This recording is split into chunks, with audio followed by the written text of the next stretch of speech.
Fabrice de Velt's debut feature film is still as shocking and perverse now as it was when it was first released. A European cult classic that is tough to watch at times in the same vein as Deliverance and Straw Dogs. Laurent Lucas plays Mark Stevens, a mediocre singer whose usual audience consists of the lonely and the elderly who frequent local social clubs and retirement homes. He's popular with the crowds and manages to garner up some level of stardom, but he's destined to remain an ordinary cabaret entertainer rather than a superstar. It's Christmas Eve and Mark is travelling down a remote countryside road in the backwoods of rural Belgium when his van breaks down.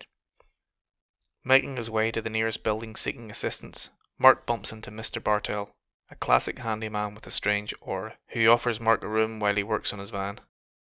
But soon we find out that Mr. Bartel is more than just strange, he's dangerous. After his initial eagerness to help, Bartel begins acting bizarrely before taking an axe to Mark's van, then setting it ablaze and knocking Mark out.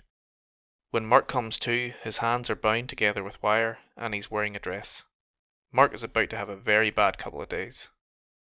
Bartel believes Mark is his wife Gloria, who had previously up and left the farm some time ago, and now he plans on making Gloria suffer for her deception and promiscuity, firstly by psychological embarrassment and torment, then by physical and sexual torture. Calvaire is, like the title suggests, as much of an ordeal for us the viewers as it is for Mark the victim. It is a deeply nightmarish experience, with distressing imagery, all gorgeously shot by Benoît Debie.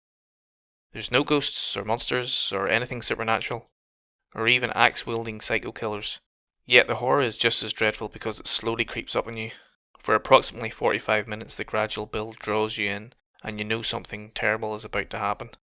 Despite its barbarism, the brutality that occurs often happens just off screen, or is cut short, which makes it eerily worse because you have to rethink what you actually saw. One instance where this happened to me involved bestiality. There's an overhead shot involving a squealing pig that gave me nightmares just because of the way it was shot and tracked.